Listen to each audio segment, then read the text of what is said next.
Bolt സർവീസുമായി Swiggy. ഇനി കേരളത്തിലും order ചെയ്ത ഫുഡ് മിന്നൽ വേഗത്തിലെത്തും. നമസ്കാരം, കൊട്ടാരക്കര മീഡിയയിലേക്ക് സ്വാഗതം. ഓൺലൈനിൽ ഭക്ഷണം ഓർഡർ ചെയ്തതിനു ശേഷമുള്ള കാത്തിരിപ്പാണ് പലർക്കും സഹിക്കാൻ പറ്റാത്തത്. വളരെ പെട്ടെന്ന് ഭക്ഷണം കഴിക്കാൻ ആഗ്രഹിച്ചാണ് പലപ്പോഴും ഫുഡ് ഓർഡർ ചെയ്യുന്നതെങ്കിലും ഓർഡർ ചെയ്ത മണിക്കൂറുകൾക്ക് ശേഷമായിരിക്കും ഫുഡ് കയ്യിൽ കിട്ടുക. എന്നാൽ ഇനി ആ കാത്തിരിപ്പിന്റെ ആവശ്യം വരില്ല. ഫുഡ് ഓർഡർ ചെയ്ത് വെറും 10 മിനിറ്റിനുള്ളിൽ തന്നെ ഭക്ഷണം ലഭ്യമാക്കുന്ന സ്വിഗ്ഗിയുടെ ബോൾട്ട് സേവനം കേരളത്തിലും വ്യാപിപ്പിച്ചിട്ടുണ്ട്. കൊച്ചി ഉൾപ്പെടെ 400 നഗരങ്ങളിലായിരിക്കും ബോൾട്ട് സേവനം ഉണ്ടാവുക.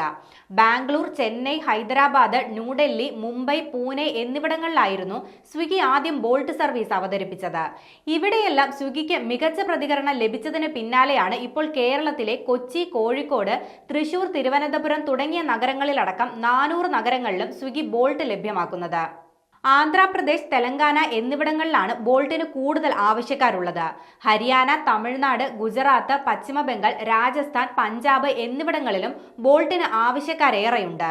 10 മിനിറ്റിനുള്ളിൽ ഭക്ഷണം എത്തണമെങ്കിൽ ദൂരപരിധി സ്വിഗ്ഗി നിശ്ചയിച്ചിട്ടുണ്ട്. 2 കിലോമീറ്റർ ചുറ്റളവിലുള്ള ഓർഡറുകളാണ് ബോൾട്ട് കൈകാര്യം ചെയ്യുന്നത്.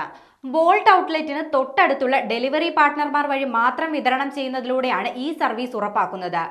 സാധാരണ സ്വിഗ്ഗിയിൽ നിന്ന് ലഭിക്കുന്ന ഭക്ഷണത്തിന്റെ അതേ ഗുണനിലവാരത്തിൽ ഒട്ടും വിട്ടുവീഴ്ച ചെയ്യാതെ എത്തിക്കാനാകുന്ന വിഭവങ്ങൾക്കാണ് ബോൾട്ട് കൂടുതൽ ശ്രദ്ധ നൽകുന്നതെന്ന് സ്വിഗ്ഗി ഉറപ്പു നൽകി. ഓരോ റെസ്റ്റോറന്റിന്റെയും തിരഞ്ഞെടുത്ത ചില വിഭവങ്ങൾക്ക് മാത്രമാണ് ഓർഡർ ചെയ്യാനാവുക എന്നതും ശ്രദ്ധേയമാണ്. ബോൾട്ട് വഴിയുള്ള ഓർഡറുകൾക്ക് മുൻഗണന കൊടുക്കാൻ റെസ്റ്റോറന്റുകളുമായി സ്വിഗ്ഗി കരാറിലും ഒപ്പുവെച്ചിട്ടുണ്ട്.